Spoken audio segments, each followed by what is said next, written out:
ជួមិត្តភ័ក្តិទាំងអស់គ្នាបាទសូមផ្ញើបទនេះជូនទៅដល់ពលករក្នុងដែនទាំងអស់ផងដែរបាទជាពិសេសអ្នកធ្វើការងារសំណង់នៅកូរ៉េកើនមកជាតិនេះកុំសហូនលេះទេ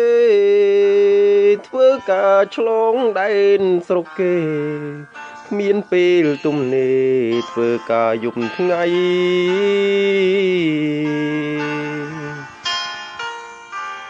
មេឃធ្លាក់ភ្លៀងព្រិលកំដៅថ្ងៃខិតខំធ្វើការវេនយប់វេនថ្ងៃដើម្បីកម្រៃ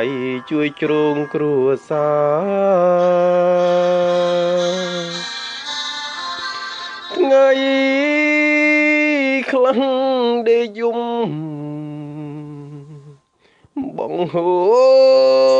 ទឹកភ្នែក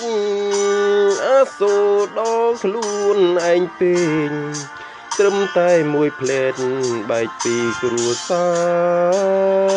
រលួបសប្បាយធ្លុំតែជួបជុំអីលើដូចអងព្រាត់ត្រនំធ្វើឲ្យរូបខ្ញុំកនដោចកនដែរពេលឈឺម្ដងនឹកដល់ម្ដាយឯងនៅក្បែរកាយអីលើឃ្លាតឆ្ងាយរាប់រយសែនយោញ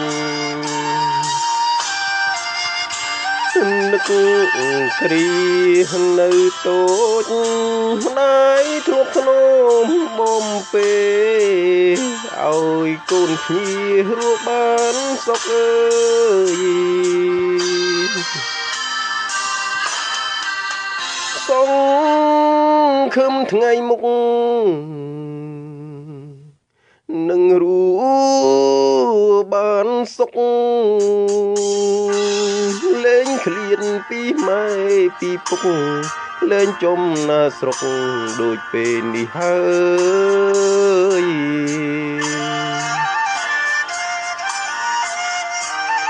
កូនតស៊ូមិនចុះចាញ់ឡើយដើម្បីថ្ងៃក្រោយយើងនឹងបានស្បើយផុតពីទុក្ខខា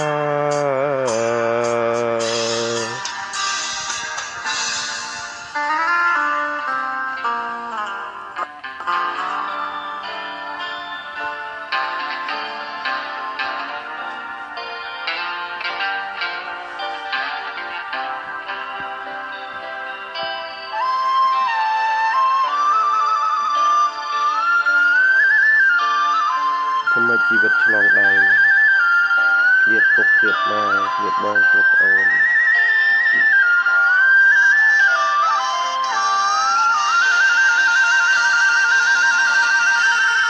ពេលឈឺម្ដងនឹកដល់ម្ដាយ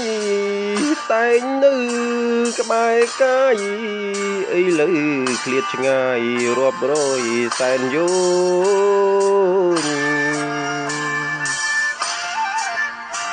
ញនឹក